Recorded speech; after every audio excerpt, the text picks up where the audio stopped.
Pero ayon sa narinig namin, 2 klaseng baril ang pumutok. Ibig sabihin, gumanti ka ng putok. Mali.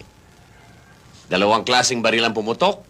Ang ibig sabihin nun, 2 ang bumaril. Mali ba na lang, Kapitan, kung alam mong isa lang ang bumaril sa akin? Kapitan, ala akong kargada. Kapkapan mo ako. Amuin mo ang kamay ko. Amoy pulbura ba yan? Ba't amoy suka yung kamay mo? Aba, kumain kami ng chicharon ni Potpot. At nakita mo rito? Kapitan, nung nagkaputol Wala ka nakita. Tama na, tama na! Kita mo na? Si Potpot, tanungin mo. Aso mo yan, kakagating ka ba niyan? Kamukha ba nito?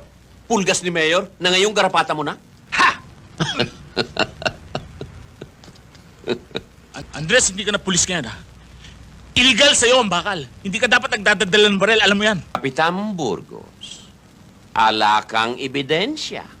Ala kang testigo. Sino ngayon ang ididemanda mo, Aber? Ikaw may sabi niyan.